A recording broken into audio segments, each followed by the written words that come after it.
los lectores, espectadores del comercio.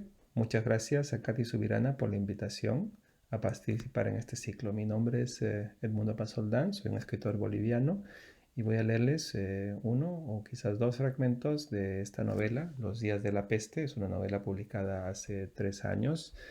Es una novela sobre la historia de la llegada de un virus, la aparición de un virus, el virus de un murciélago en una cárcel, una plaga que llega a una cárcel llamada La Casona, en un pueblo, los confines, un pueblo, un país latinoamericano X. Y es la historia de cómo diversas personas en torno a esta cárcel, ¿no? La doctora, el gobernador, los guardias, los prisioneros, tratan de enfrentarse, de dar cuenta de este virus, de esta plaga, una plaga que no saben muy bien qué es lo que está pasando. Un poco como lo que nos está pasando hoy con la pandemia, ¿no? De todos nuestros denodados esfuerzos por intentar encontrar sentido en medio del caos, el trauma que estamos viviendo en este momento. Así que bueno, voy a leer fragmentos relacionados con la doctora Ilse Tadi, que ella es un poco la que es la voz de la razón en medio de este caos. Ella está a cargo de la enfermería y ella es la que intenta enfrentarse con armas científicas a lo que está ocurriendo en torno a ella en la cárcel. La doctora estaba de turno esa noche. El forense se había ido a casa agotado después de lidiar con prisioneros con accesos febriles. Leía el parte de enfermos en su oficina. Revisó nuevamente los resultados de las muestras de sangre de la mujer y la bebé muerta. A la mujer se le había sacado otra muestra. No era malaria, por lo pronto no. Entonces, ella albergaba la esperanza de que una siguiente muestra la revelara. Solía ocurrir. Ojalá lo fuera. Un virus diferente complicaba las cosas. Con la malaria había un orden en la casona. Desolador, pero orden al fin. Y se podía establecer un plan de batalla conocido, un plan como el que habían activado. La mujer, conocida como la paciente 1, no la había pasado bien la noche anterior, y durante el día requirió varias veces la presencia de los médicos. Se quejaba de dolores musculares, orinaba sangre y a ratos deliraba. La temperatura seguía alta. Le habían aparecido puntos rojos en el pecho, posibles síntomas de una hemorragia interna, y la doctora Tardik ordenó que se la monitoreara. Eso le hizo sospechar que quizás no era malaria. La había visto débil y vencida desde el vano de la puerta de su cuarto. Prefirió no acercarse, por si acaso. El protocolo decía que en caso de enfermedad contagiosa había que mantener al menos 2 metros de distancia. ¿Cómo escapaban los líquidos del cuerpo? Todos peligrosos. Había que administrarle fluidos, mantenerla hidratada. Ordenó que fuera trasladada a la sala del cólera para que su aislamiento fuera más riguroso. La doctora estaba agotada y creyó que podía echarse un sueñito. Había días en que no volvía a casa y se quedaba a dormir en su oficina. Tenía mantas sobre el sofá, todo preparado. El forense le reprochaba tanta dedicación y ella no podía convencerlo de que no solo se trataba de eso.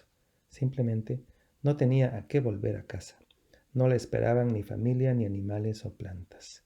Sus amoríos nunca llegaban a nada. Se deprimía en esa soledad de cuartos pequeños y al rato ya estaba buscando formas de volver a la enfermería. Se durmió con rapidez en el incómodo sofá de resortes vencidos. Soñó con animalitos tan diminutos que un microscopio óptico normal no podía captarlos. Animalitos invisibles flotando por millones en el mundo, una danza continua. En sus sueños aparecían como en las imágenes del microscopio electrónico, figuras esféricas, de color entre verdoso y azul, atacando células del color de la piel para infectarlas.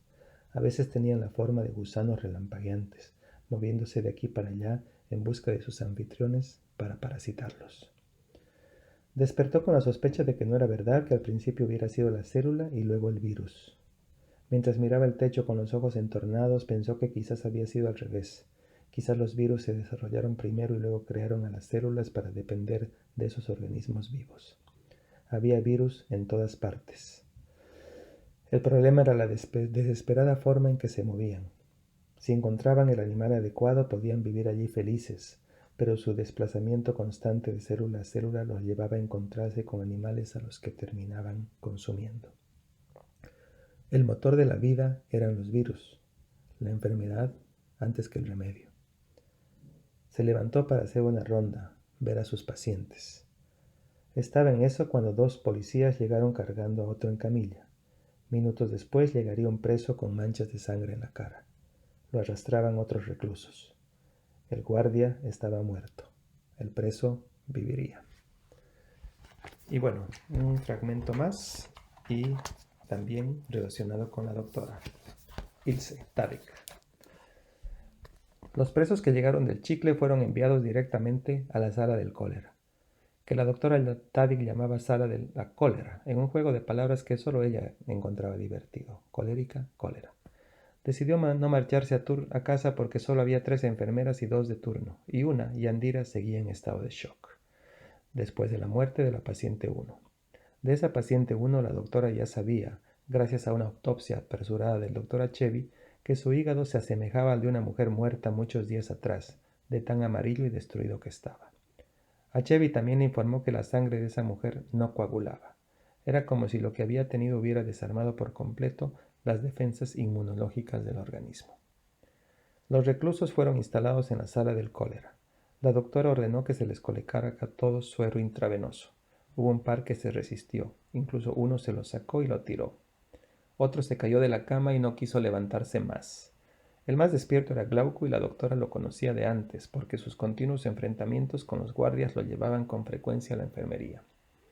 Decía que se equivocaban con él, no tenía nada, pero más valía prevenir que lamentar. Aceptó el suero con paciencia, bromeó con la doctora, le dijo apúrese pues, un día aquí es un día sin dinero. La doctora le puso una gasa sobre la aguja y suspiró, cansada.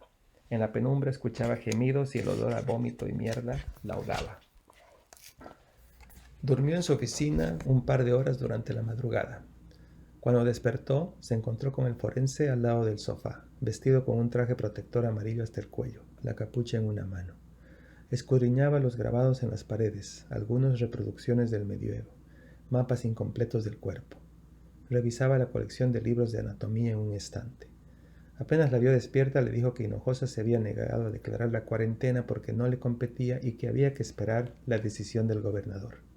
Morirían de tanta burocracia. Señaló uno de los grabados, un hombre con una máscara en forma de pájaro, usada por los doctores de la Edad Media para ahuyentar a los malos espíritus. No es una mala idea, dijo.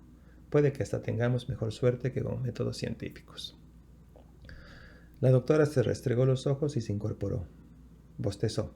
Debía regresar a la sala del cólera.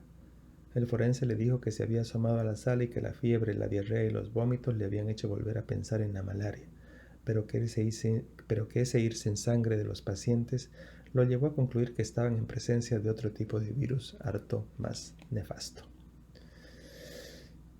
En la fiebre hemorrágica de hace 10 años, los portadores eran ratones, continuó, pero nada asegura que sean ellos de nuevo. Hay que averiguar quiénes son los portadores.